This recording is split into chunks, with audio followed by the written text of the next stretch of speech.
Shalom saudara-saudara dimanapun Anda berada, kita berjumpa kembali untuk belajar firman Tuhan. Belajar secara urut, belajar ayat demi ayat, supaya kita memahami keseluruhan apa yang Alkitab ajarkan dan kita bertumbuh karenanya. Hari ini kita tiba pada bahasan dari Injil Matius pasal 9, ayat 18 hingga ayat yang ke-19, dan nanti kita sambung kepada ayat yang ke-23 hingga ayat yang ke-26. Dan hari ini saya ingin menyajikan bahasan firman Tuhan sedikit berbeda dari hari-hari biasanya, tetapi tidak mengurangi makna dan semangat yang kita miliki. Matius 9 ayat 18 mulai demikian. Sementara Yesus berbicara demikian kepada mereka, datanglah seorang kepala rumah ibadat, lalu menyembah dia dan berkata, anakku perempuan baru saja meninggal. Tetapi datanglah dan letakkanlah tanganmu atasnya, maka ia akan hidup. Nah, nanti kita akan jumpai di dalam ayat 23, karena kalau kita membaca ayat yang ke-19, sampai ayat yang ke-22, di sana ada kisah yang lain, di mana sementara Yesus sedang dalam perjalanan menuju ke rumah kepala rumah ibadah ini, ada seorang wanita yang sakit pendarahan 12 tahun lamanya dan disembuhkan Tuhan. Besok kita akan bahas ini. Nah, jenis perikop seperti ini biasa dikenal dalam istilah teologi sebagai perikop sandwich, di mana di antara atau di tengah-tengah perikop itu ada kisah yang lain yang nanti besok kita akan bahas. Jadi hanya sekedar untuk tahu, inilah yang disebut sebagai perikop sandwich. Tidak hanya di tempat ini, tapi 1-2 di tempat lain juga ada. Nah, ayat yang ke-23, ketika Yesus tiba di rumah kepala rumah ibadat itu dan meniup dan melihat peniup-peniup seruling dan orang banyak ribut, berkatalah ia, pergilah, karena anak ini tidak mati tetapi tidur. Tetapi mereka menertawakan dia. Setelah orang banyak itu diusir, Yesus masuk dan memegang tangan anak itu, lalu bangkitlah anak itu. Maka tersiarlah kabar tentang hal itu ke seluruh daerah itu. Nah, bagian ini adalah bagian yang juga dicatat oleh Injil Markus dan Injil Lukas. Markus pasal 5 mencatat sedikit berbeda. Kalau di dalam Matius pasal 5 dikatakan, kepala rumah ibadah ini berkata kepada Yesus, anakku perempuan baru saja meninggal. Nah, Markus berkata ayat 5, Markus pasal 5 ayat 21, ayat 22, datanglah seorang kepala rumah ibadat yang bernama Yairus. Jadi kita tahu dari Markus memberitahu kita bahwa nama kepala rumah ibadah ini adalah Yairus. Ketika ia melihat Yesus, tersungkurlah ia di depan kakinya dan memohon dengan sangat kepadanya, anakku perempuan sedang sakit, hampir mati. Mana yang betul? Tadi Matius 9 dikatakan anakku baru saja mati. Markus mencatat anakku sedang sakit, hampir mati. Nah, mari kita coba melihat apa dan bagaimana Lukas menuliskannya. Lukas pasal yang ke-8 ayat 40-41. Maka datanglah seorang yang bernama Yairus. Ia adalah kepala rumah ibadat. Sambil tersungkur di depan kaki Yesus, ia memohon kepadanya supaya Yesus datang ke rumahnya. Karena anak perempuan yang satu-satunya yang berumur kira-kira 12 tahun hampir mati. Nah, dari Injil Matius kita membaca, dari Injil Lukas kita membaca bahwa anak kepala rumah ibadat itu yang namanya adalah Yairus, umurnya 12 tahun, dikatakan hampir mati. Kalau begitu, apakah Matius salah melaporkannya? Tentu saja tidak. Jadi ayat-ayat ini berbicara pada waktu kepala rumah ibadah ini pergi dari rumahnya, anaknya belum mati. Tetapi di tengah jalan, kemungkinan dia mendapatkan berita bahwa anaknya sudah mati. Itu sebabnya Matius merasa lebih sederhana menuliskan langsung to the point dengan melaporkan bahwa kepala rumah ibadah ini berkata kepada Yesus, anakku perempuan baru saja meninggal. Nah, apa yang terjadi di sini adalah, perhatikan kalimat selanjutnya, tetapi datanglah dan letakkanlah tanganmu atasnya, maka ia akan hidup. Kita melihat bahwa kepala rumah ibadah ini rupa-rupanya sudah mendengar berita tentang Yesus. Yesus menyembuhkan orang kusta, Yesus menyembuhkan hamba perwira di Kapernaum, Yesus mengusir roh-roh jahat, dan Yesus menyembuhkan ibu mertua Simon Petrus, dan Yesus meneduhkan danau dan sebagainya. Sehingga muncul iman di dalam hatinya, iman percaya bahwa Yesus juga sanggup menolong anaknya yang sakit, bahkan diberitakan sudah mati. Nah, menariknya di sini adalah permohonan dari kepala rumah ibadat itu dikatakan, tetapi datanglah dan letakkanlah tanganmu atasnya, maka ia akan hidup. Permohonannya berbeda dengan berbeda dengan perwira di Kapernaum yang hambanya sakit. Perwira di Kapernaum itu berkata, katakan saja sepatah kata. Pada waktu Yesus hendak datang ke rumahnya, perwira di Kapernaum berkata, katakan saja sepatah kata, maka hambaku itu akan sembuh. Dan Yesus memuji imannya yang luar biasa. Sedangkan di sini kita melihat iman dari kepala rumah ibadat, iman Yairus ini berbeda.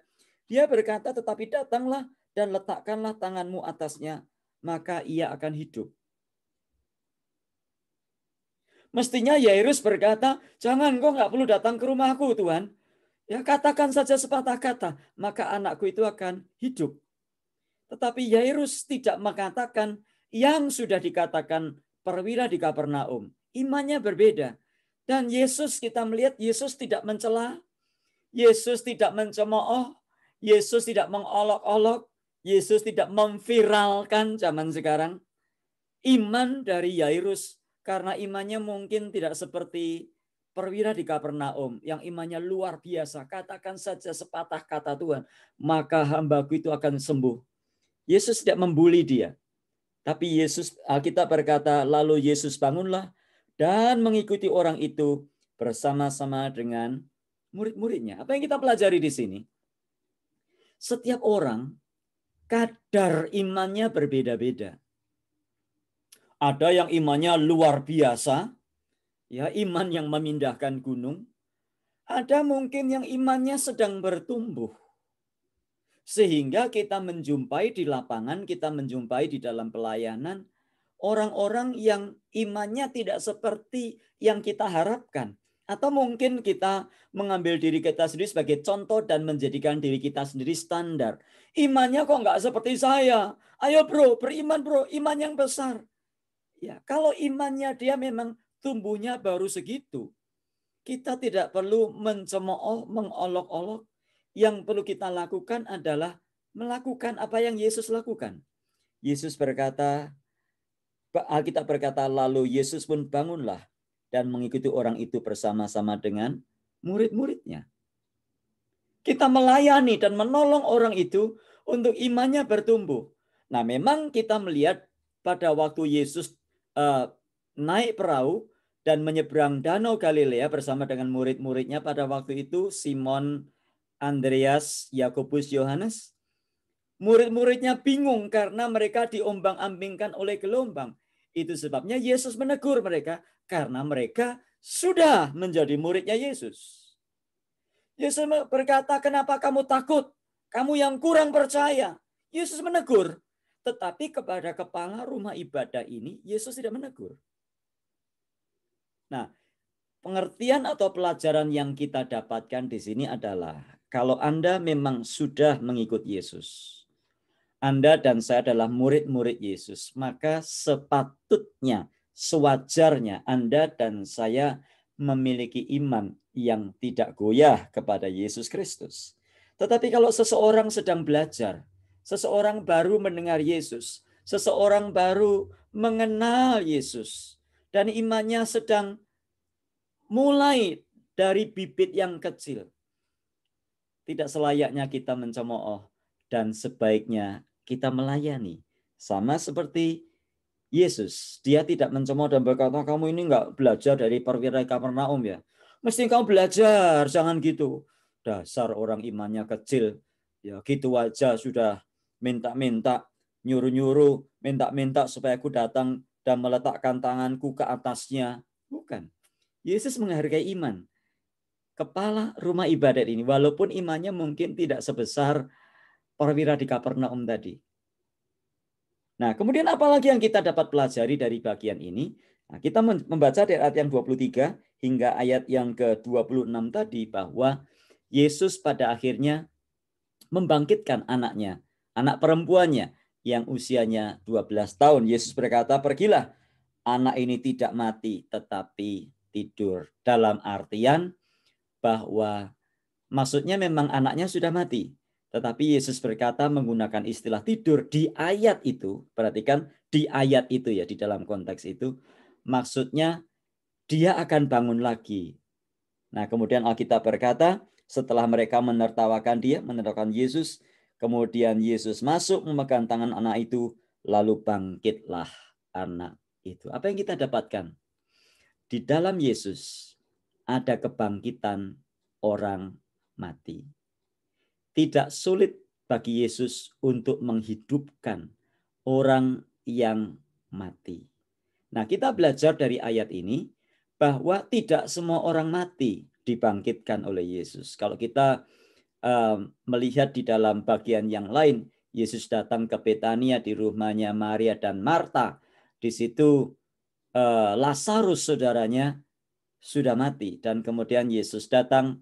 Sudah 4 hari lamanya Lazarus ini mati dan kemudian Yesus berkata, "Lazarus, orang mati, bangkitlah."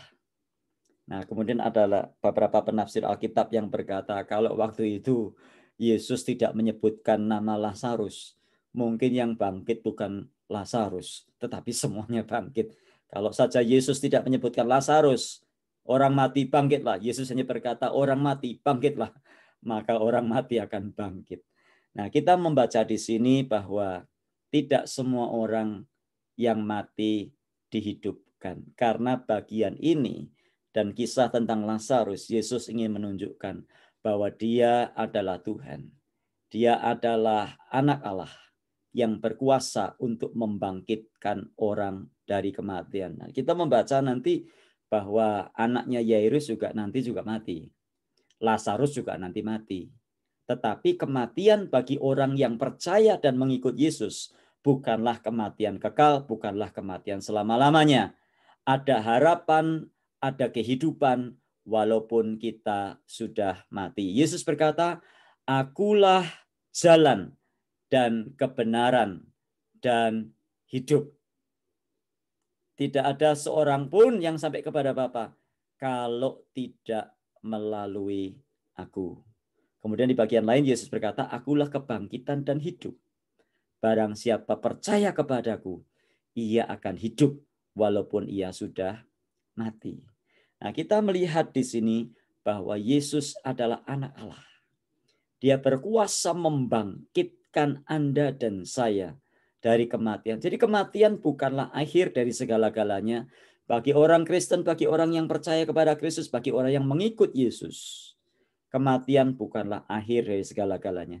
Kematian adalah jalan menuju kepada kehidupan kekal bersama dengan Kristus. Kematian hanyalah pindah alamat, yaitu kita bersama dengan Allah di surga dan kita menikmati kemuliaannya di mana tiada ratapan dan kertak gigi.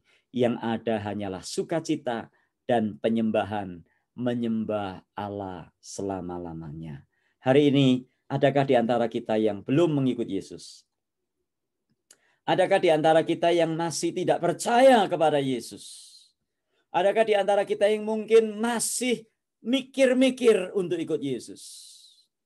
Kiranya bagian firman Tuhan hari ini menjadi kekuatan dan pertolongan kita bahwa di dalam Yesus ada kehidupan. Di dalam Yesus ada kebangkitan orang mati.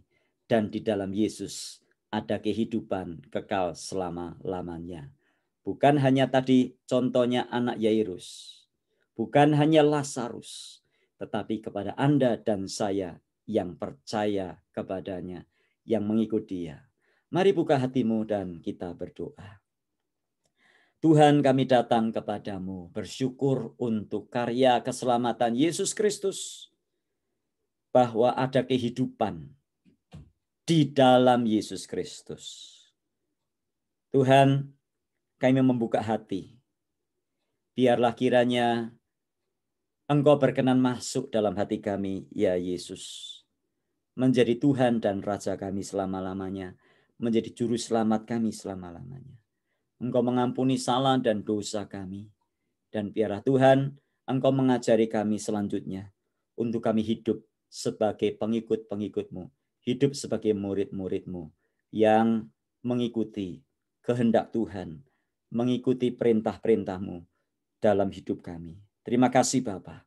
Kami percaya mulai hari ini kami sudah percaya dan mengikut Yesus.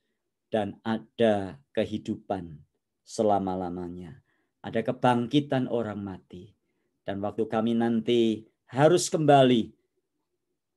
Waktu kami nanti harus mati. Kami bukan kemana-mana. Tapi kami kembali ke rumah-Mu. Ke rumah yang kekal. Rumah yang mulia. Di mana tiada tangis dan air mata. Yang ada hanyalah sukacita selama-lamanya. Terima kasih Tuhan. Biar kuasa firman-Mu bekerja. Membuka hati kami. Sehingga kami percaya dan mengikut Yesus. Di dalam nama yang ajaib itu, kami sudah berdoa dan bersyukur. Amin. Tuhan kiranya memberkati kita dan terus maju di dalam Tuhan. Bagi Anda yang baru saja mengundang Yesus masuk dan tinggal di dalam hati dan hidupmu, terus bertumbuh di dalam firman Tuhan, belajar firman Tuhan, makin maju di dalam Tuhan, dan namanya dipermuliakan. Kiranya Tuhan memberkati kita sekalian.